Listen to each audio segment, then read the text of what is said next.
Ladies and gentlemen, welcome. Episode number 359 of We Are Podcast. If you hadn't caught some of the previous episodes, you should go check them out, especially the last couple of compilations, which were very curated for your listening pleasure. I hope you enjoy them. It takes a lot of time to create them. So if you do enjoy them, let us know. Please send us a message on any of the socials, or you can even send me an email, Ronsley at wearepodcast.com. Today I have Cameron Herold in the house, who is actually dubbed the CEO Whisperer, and we talk about that. But he is known for his chief operating officer, the second in command. He's got a great podcast. So he talks about the second person in command to the visionary, the person that runs everything, the person that's in the background that makes everything work. And in this episode, we talk about the reality of entrepreneurial struggles. Huge, especially when you're having a podcast and trying to make all these different plates spin. We talk about facing burnout and how to do that head on, and how to empower employees and build resilience, not only within themselves, but in the business and within you. Enjoy the show. You can't find your voice if you don't use it. This is We Are Podcast, formerly called Should I Start a Podcast? A podcast for podcasters who want a podcast that grows their business and brand. How many times can we say podcast in a sentence? Here's your host, Ronsley. He has interviewed more than 1,500 people, has been listened to over 5 million times in 133 countries. He has helped create over 1,100 podcasts for businesses, brands, and personalities. He's been doing this for more than a decade. Get ready to take notes. Enjoy the show.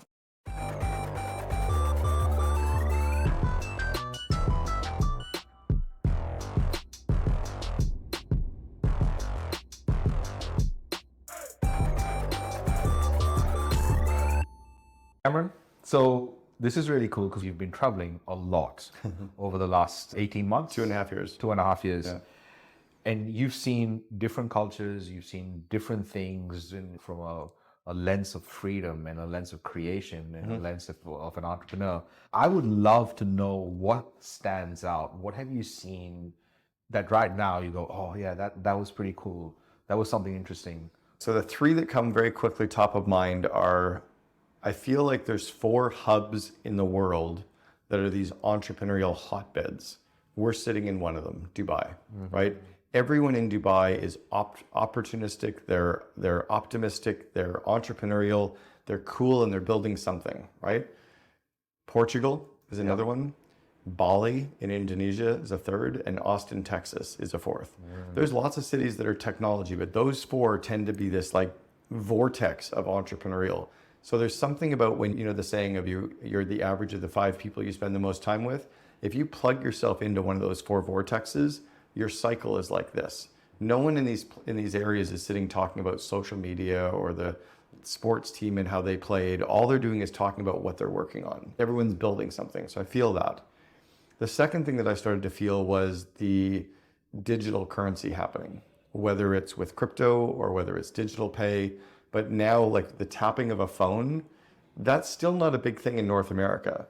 But people in Denmark, as an example, when you pull out cash to pay at a coffee shop, no, we don't take cash.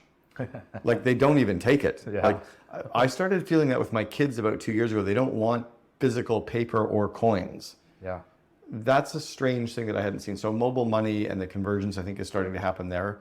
And then the third one, this is a little bit weird, because I'm not a fan.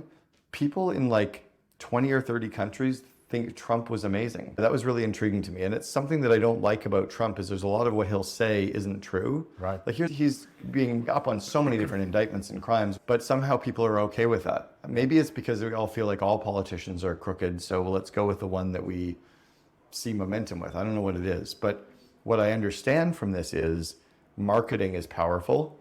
Messaging is powerful. Putting your messaging and your marketing in front of the right group of people that you want to influence is powerful, and hyper-targeting your message. Instead of trying to target everybody, like what I'm targeting is the COO. Yeah. The reason is there's hundreds of groups marketing to the entrepreneur.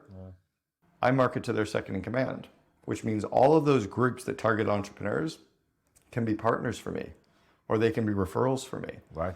So I'm just hyper selective with the group that I'm targeting. Yeah, I mean, what you're talking about is so important, especially for someone like myself, because I realized a few years ago that me helping people use their voice was part of my mission. And one of the reasons for that is my ancestors did not have the opportunity to switch on a microphone and say whatever they wanted to say, whenever they wanted to say it. And there's such power in that, because data is everything. And if the data that has been captured is not what we want to see, then we might have a responsibility to capture the data that we want to see, like having the conversation that we really care about.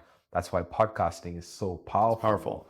What have you seen in your podcast world? You're an author of multiple books. You've just released your 6th book. Yeah. You must have had so many podcast interviews. How can we all do that as businesses, entrepreneurs? What's a way for us to look at that maybe in a different way? I think I did start a little bit with the end in mind, where I understood the reason for the podcast was to build the brand that we were building around the COO and that's kind of second in command space. So the podcast is called The Second in Command. I decided to interview a group of people that no one was interviewing, right? The people that didn't have the voice. Yeah. We've all heard the entrepreneur's story, but I want the rest of the story. Yeah. You know, from Australia as an example, we have Naomi Simpson from Red Balloon Days. Yeah. I've known Naomi for 20 years. Really? Well, I would like to know her COO's side of the story. Yeah. I've heard Naomi's side of the story about how we built it, Yeah. but I want to know her second in command side of how did we build Red Balloon Days. And how's it different? It's different because they see it from an operational perspective. It's not here. Here's a perfect example. Your mom and dad raised you. And if I said, hey, Mrs. Voz, how did you raise Ronsley? She would tell me a very true story of how she raised you. And if I said to your dad, hey, how did you raise Ronsley? He would tell me, and he'd have a very true story. And they'd be different. Somehow, even though they're in the same darn house, they would have a different story with similarities. It's that viewpoint. So the entrepreneurs tend to fly at the 30,000 foot. They stay with culture, they stay with core values, they stay with vision, they stay with drive, they stay with urgency. But the COO tends to be the brakes to the entrepreneur's gas. We tend to be the leash to the entrepreneur's dragon.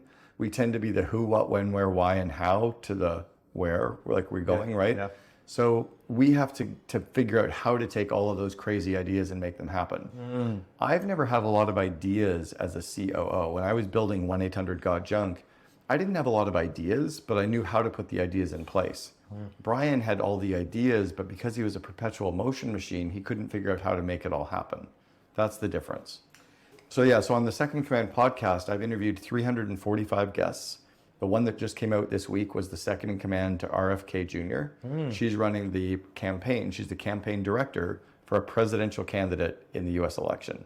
Really powerful insights because she's the second in command to him. She's running the entire business with the budgeting, the teams, the moving parts, the front leading staff, the political staff. Like, it's crazy what she's running. But I wanted her story. And what was amazing is we didn't talk about political issues at all. We just talked about what's it like to actually run that campaign. In the early days of starting the podcast, I had to reach out to everybody I knew and beg to get some guests on the podcast. And the first 10 were the hardest because there was no proof of concept. I didn't have a show. My second guest was Harley Finkelstein from Shopify, like a big brand, but I knew him personally. Yeah. But he helped me then get the second in command at Bumble. So it was like early days was like ask people, ask people, ask people. Then I actually paid a sales guy to go out and cold call some of the top brands to work for, some of the digital kind of cool companies. And I paid him $500 for every guest he would get me for the first 10 guests. So I kind of greased the wheel a little bit. And then I figured out that every PR firm, and by the way, this is a story that I haven't told very many people. Yeah. I called the best PR firms in the Silicon Valley and in the Bay Area. Yeah. And I said, who are some of the hot tech companies that you represent that you're getting press for? Can we see if we can get their second in command on our podcast and it'll be a good press hit that they can then re-leverage? Done deal. Wow. So now it's like every day, every 3 or 4 days, I get another introduction to a really good brand. And those have actually become really good play for us. So that's how we got like Active Campaign and Kajabi and Trainual. And we got really good brands that were doing some cool stuff. And then it steamrolls from there. Yeah. I want to talk about the book because you've spent a lot of time not only writing the book, but with the experience to, it'll show up on camera. But so you're only seeing one view, but that view is being recorded as well. But you spent so much time in the weeds kind of before you wrote the book, right? Yeah. You've got so much experience that has gone into the book. Who's the book for? Is it only for CEOs, or can CEOs read it? Where does the book fit in? So first part is I never wanted to be a writer. I had no desire to ever write a book. I struggled with English. I struggled with sitting down and getting the written word. I'm very good at speaking. So my first book was written, Double Double, was written as a way to raise my speaking fees. Yeah. And my bureau, one of the speakers bureaus, told me if I had a book, they could charge a lot more for my speaking. So my speaking fees have gone from $5,000 to $40,000 because I had a book. My next few books were written listening to my customer wanting more information about things like meetings or free PR or vivid vision. The fifth book that I wrote, The Miracle Morning for Entrepreneurs, I met Hal Elrod at a mastermind we were in, Genius Network. He asked me if I'd co-author in a book with him. And I was like, yeah, your brand is blowing up. Let's do it. So we co-authored that. And then the second in command is probably the one book that I wrote because I knew that I had a lot of really good IP. I had a lot of really good content that no one was talking about. And I wanted to, again, help entrepreneurs make their dreams happen. So if an entrepreneur can find a good second in command, whether it's a COO or VP Ops or Director of Ops, whatever the title is, if they can help find one and then onboard one and then build an amazing relationship with one, that will supercharge their company. Yeah. When I wrote the book, I was originally going to write the second in command for the CEO to learn how to do that. And then if you flipped it over and read it from this way, it was going to be for the COO on how to find a job. Right. How do you find the right company? Yeah. So what I did is I just wrote it so that it can be written from both sides. Yeah. So as you're reading it, it could be for the person who wants to find the COO role for the perfect company.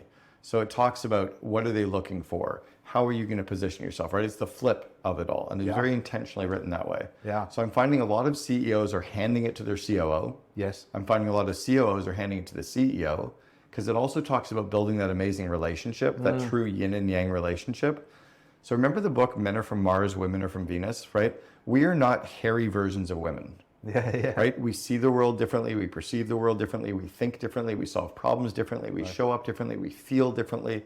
But we have to learn how to communicate with each other. And if we do, we can have a really good relationship. CEOs and COOs are not the same human. They have very different personality profiles. And I talk about that in the book. I talk about how they approach problems, how they approach different situations, how they start and initiate projects, how they solve communication issues internally. You know, most entrepreneurs are kind of conflict adverse. Yes. They don't want to fire anybody because they want to look good. Yes. The COOs have to then fire everybody. How do they still look good? Yes. Right? So we talk a lot about those different personality profiles and building that communication. So it's written for both. So let's talk about that, because you mentioned, you know, that the COO is the leash to The dragon. The dragon. And I am a CEO in the way I see things, right? So my head's in the clouds. Yeah. And I hate when someone brings me down to earth. So here's the best way to do it. Yeah. The best, and the leash to the dragon means we have to be, but not slow you down. It's like, you ever see the woman walking the dog and the dog's kind of running? Yeah. She's not pulling back and hurting the dog, but she's definitely preventing the dog from running into the street. Right. That's all we're trying to do, is prevent the dragon from hurting itself. I'm trying to save you from yourself, but still let you fly quickly. So here's what I teach all of the COOs, and I even talk about this in the book, The Second in Command, and we talk about it definitely in our CO Alliance. If an entrepreneur comes to you with an idea, you say, I love that idea. Let me ask you a few questions so I understand it more. But if we say the opposite, if you come and tell us the idea and they go, how's this going to work? What about this? The budget? You feel like we're arguing with you. But if we first say, I love the idea, let me ask you some questions so I understand it more. And then we ask you the who, what, when, where, why, and how. And we go for a quick walk so that you can do it in walk and talk. We don't sit you down at a table and make you fill something out. At the end, we go, okay, that's amazing. Do you want us to start it right now? And if you do, which project should we push off? Or can we look at starting it next quarter? But I'll keep it in my file of all the great ideas and we'll decide next quarter which to start. You decide. And you'll be like, yeah, let's start it next quarter. Now you know I understand your idea. It's in a safe place. I didn't kind of debate you and you gave me time. One of the biggest gifts that the CEO can give the COO is the gift of one question. What else would you like to ask me? If the CEO just says that to the COO, we can ask you the 6 other questions we have. The biggest gift the COO can give the entrepreneur is to talk in executive summaries. Give me the bottom line and then say, I have the rest of the data if you want it. I have the other facts if you need it, but I've got it. Because the CEO doesn't want all the data and the facts. Yeah. Most COOs tend to be high fact finders, and we want to give you the entire bibliography. Yeah. You don't need that. You just need the soundbite. Yeah. Again, men are from Mars, women are from Venus. Don't solve the woman's problem. Just let her throw all of her day, right? If you say to a guy, how was your day? It was good. That's it. That's it. That's the whole fucking day.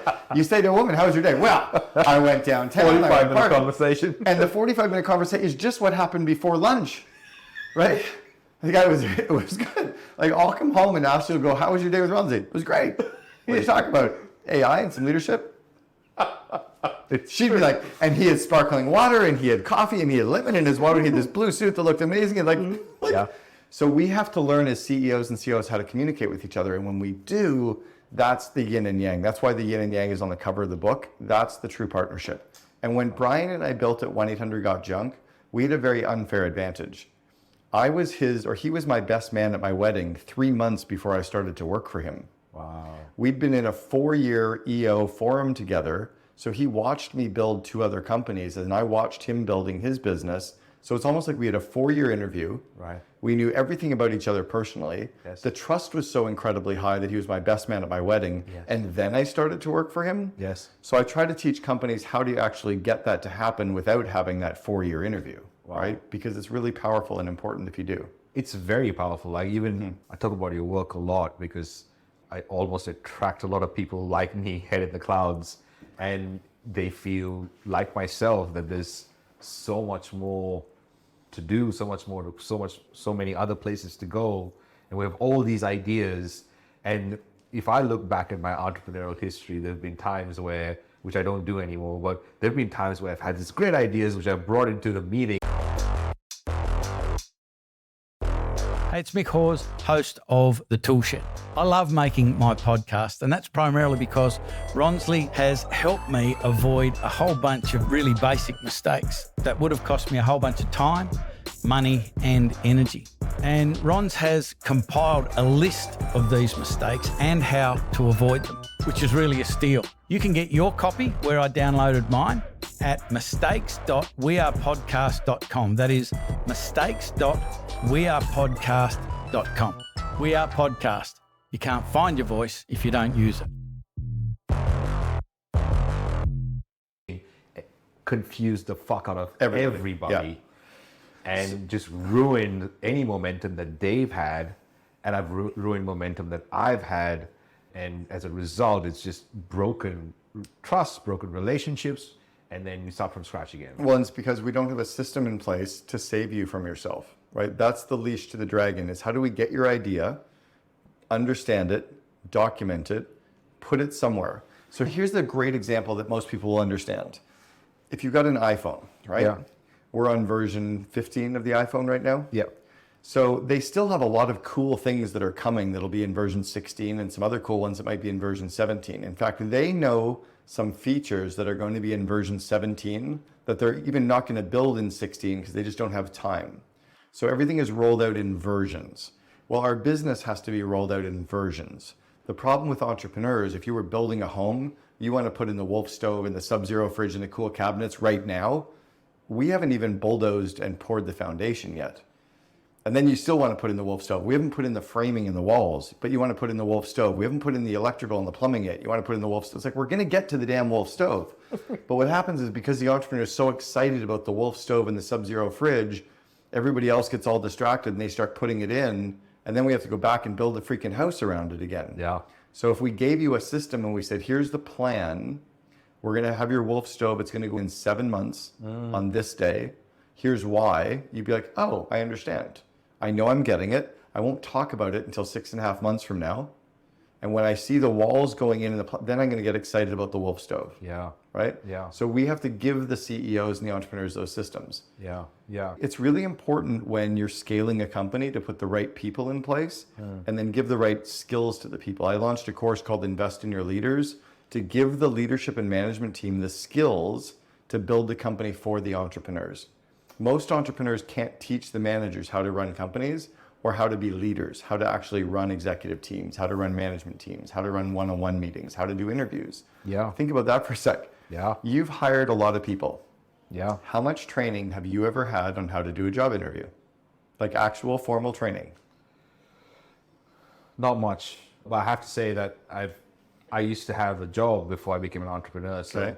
in that job, I had experience. You were doing interviews, Yes. but that's not training, Not training, no. right? No. Yes. You might have done it wrong every single time. Yes. Right? Imagine like if you were playing cricket, Yes. there's a proper way to hold the bat. Yes. There's a proper way to hit the ball. There's a proper way to bowl and to make, like, you understand the skills, right? And you teach the kids how to play cricket or how to play baseball. They understand the base, they get trained. Yes.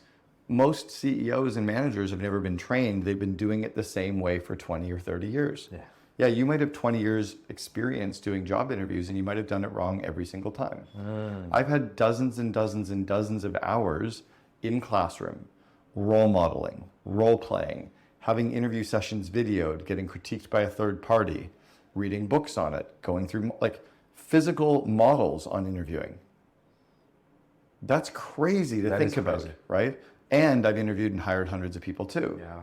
So that's where so many business people say business is difficult, is because they've never had any training. It's like a little kid going off to play baseball for the first time and he comes home and he says, "Daddy, baseball sucks." It's like, "No, Johnny, you suck at baseball. Because we've never taught you how to hold the bat and how to catch a ball and how to throw a ball. Of course, baseball sucks." Yeah. It's like, so it's important that managers realize, like, you've run lots of meetings, Yeah. but have you been trained on how to run a meeting? I've Maybe read a lot of books. Read books? Okay, Yeah. that's pretty good, Yeah, right? yeah, yeah. Most people have never even read books on meetings. So that's a good start. Yeah. But have you ever been filmed running a meeting and critiqued it? No. Have you ever watched yourself running a meeting and went, "Holy shit, I sucked at that"? No. Like when you watch yourself running a meeting on video, Yeah. and then think about the book that you read, it's kind of the abstract conceptualization, active experimentation, concrete experience, reflective observation. When you go through that learning cycle in every area of the business, then you can scale. And most companies don't do that. How do we start to see it differently? How do we start to like understand that these human skills mean so much, and how do we start to execute them inside the business? So a couple things have happened that have given us the insights that it's changing. Number one is social media. When it started 15 years ago with Facebook around 2007, Yeah. when the Facebook launched, leaders all of a sudden couldn't have a game face anymore. We couldn't have a professional side anymore because everybody saw the real us. Like I just had a business breakfast this morning with a CEO from Dubai, runs multiple companies. I hopped on his Facebook. I'm like, "Oh, now I know who you are," right? Well, every leader, everyone around us now knows who we are. So we just have to show up as us. Right. I think that's one change that's happening. The second one was because post-COVID and during COVID, all of a sudden we saw the actual humanity of the people, right? The kid was running past them in a room like, "Oh, you have kids," right? Their dog was barking. We saw the home that they lived in and we realized, oh, they don't live in the same situation that we live in. Yes. And all of a sudden we began to have a little bit more of a connection with the actual people. I think that's been big for us as leaders. The third one, I think, is us slowing down and just being more aware, being more present, right? You know, we often, you can go for a drive for 30 minutes and you get to your destination, but you saw nothing on the way. We weren't even in our space, right? Leaders have to become much more present. We have to be aware of our surroundings. We have to be aware of the people. It's one of the biggest strengths of entrepreneurs.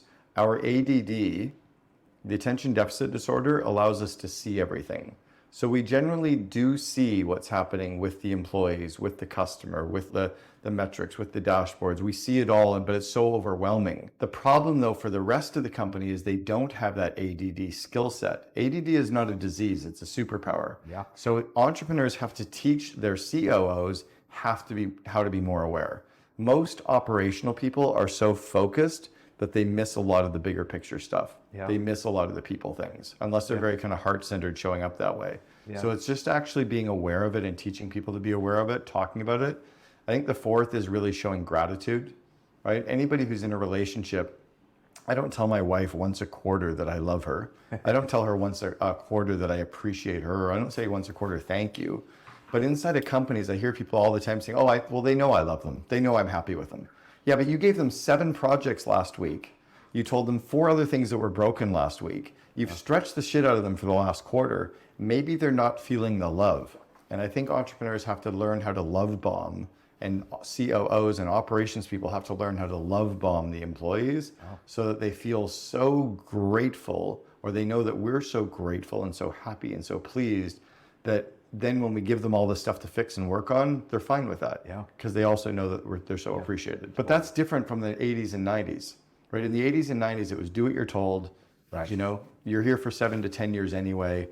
That's changed now, right? And I think entrepreneurs and even employees now, if they don't feel love, they're just not going to feel that. They're going to leave. Yeah. So the ways that you can love bomb, like a quick video message, because a lot of people are working remote. You do a 1-minute Loom video or a quick little and post it in Slack and say, hey, Bobby, I just wanted to say thanks. You've been amazing. Thanks for crushing that amazing project. You're wonderful. So what I try to do is every time I set one goal, I try to celebrate 2 that just got accomplished. Every time I find one thing that has to be fixed, I try to say thank you for 2 things that we just fixed recently. I try to love people twice as often as I criticize, or try to say thank you twice as often as I give them stuff to work on. I feel like to your point, we take it for granted. We just assume that they know and they probably don't. Well, and a lot of entrepreneurs also struggle with praise, because often entrepreneurs, I don't know what this is, but many entrepreneurs are doing this because we need someone to say good job, because we didn't get it as a kid. And it's partially from the school system. A lot of entrepreneurs didn't do well in school, right? So they always felt like they were stupid in school. They were very middle of the school. They weren't the A students. So they're starving for someone to say gold star. Yeah. And because of that, because we never got it, it's hard for us to give it. Yes. But if we recognize that everybody is a child trapped in an adult body, you're still the 16-year-old Ronsley trapped in this adult body. I'm the 16-year-old Cameron trapped in this adult body. So I have my same 16-year-old needs, which is praise and acceptance and gratitude and love and a friend. So if you recognize that as a leader and you give those things, it's like Maslow's hierarchy of needs, you win. Business is really simple. It's so true though. Like we in general, like I know lots of other entrepreneurs who don't know how to take praise. I'm still learning how to take praise.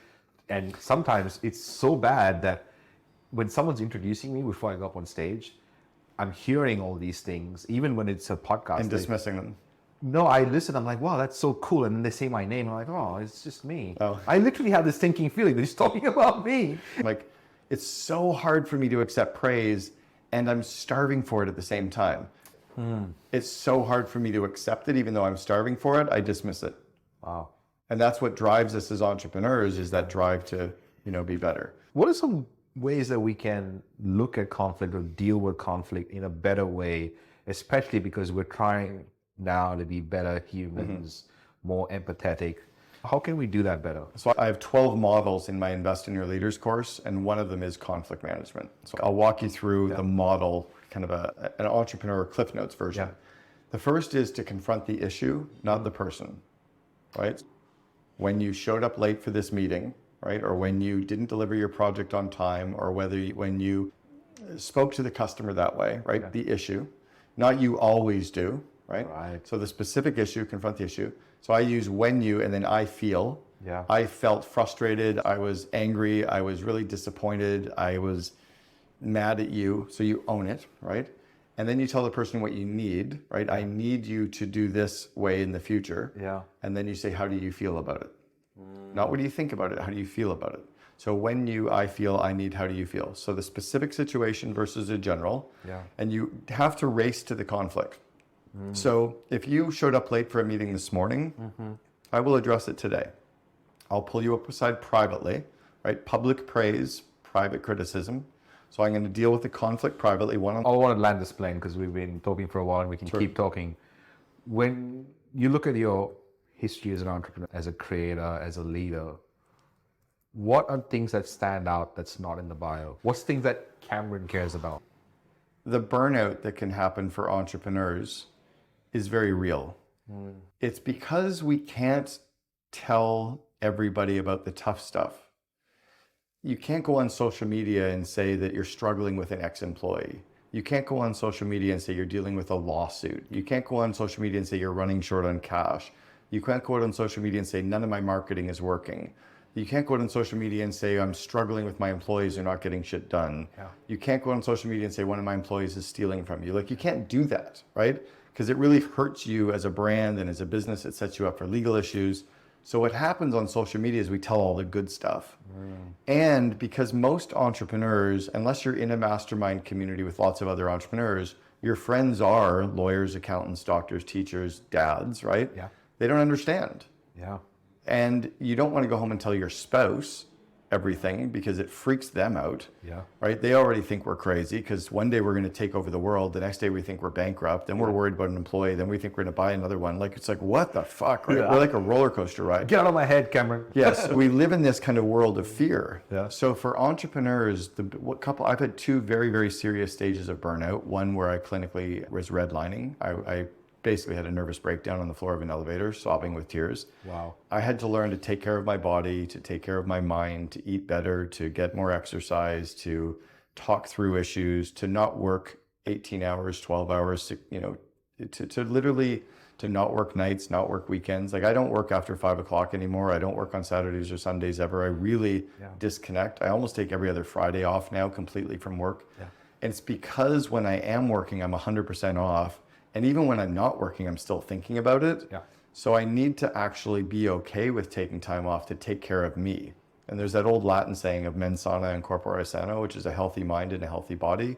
We have to take care of ourselves and our mind, and we're the racehorse. Yeah. And it's not talked about enough. People will say we have to take care of ourselves, but they won't uncover the why we have to and the hard lessons that it can be to be a lonely entrepreneur. I just did at the end of December, end of 2023, did 12 days of I solitude. read that. It was the best decision I made. Is that called Vipassana? No, it just was on my own. I didn't actually go Okay. to a retreat or anything. I just rented a house on the water and heard the waves when I woke up, heard the waves. Any when technology, or were you disconnected from tech? Very minimal. Like I had my phone. I was writing. When I was inspired, I was writing my second book and putting things into that. But minimal. Like my phone was not with me. So what was happening was there were times that I would just reach for my pocket and it wasn't there. Right. Which I noticed over and over again in the first 3 days. That was very evident. And spending time with myself, just not having to do anything, was hard, but so useful, because at the end I had so much more energy than I had at the start. And I'm grateful that it sort of popped in my head as an idea, even, because it's really, really helped me. Yes, what's beautiful is that you actually get to disconnect and you get to be aware of wonder and you get to see some cool stuff and meet cool people and experiences. But I think as entrepreneurs, we have to remember that our employees struggle and our employees face burnout and our employees need to be able to disconnect. You have to find a way to get more done with less people. You have to find a way for your employees to recharge, and think of your employees like a racehorse, right? That if they're not recharged, they're not going to run a good race. Yeah. We plug our phone in every night. We plug our laptops in every night. But we need to plug ourselves in so that we can show up refreshed and seeing the business differently and more excited. Of course. Final pieces of advice? None of this shit matters. It's true. It's true, right? At the end of the day, we're all going to die. It's like Ram Dass said, we're all just walking each other home. Yeah. Right? And I think it's to be cognizant that none of this really does matter for anybody. Our employees are just showing up to make enough money to pay for their lives. But if we can connect with them as humans, they'll go through brick walls for us to build our company. Cameron, this is a slice of heaven. Thank you. Thank you. This was great, Ronsley. Thank you so much. Appreciate it.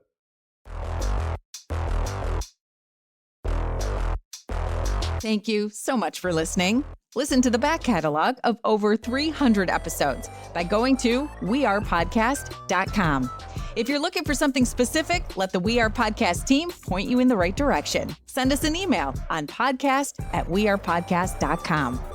Also, if you know a business owner who has a podcast, ask them to listen. Share an episode with them. The conversations here are going to save them lots of trial, error, time, and money. Until next week, much love.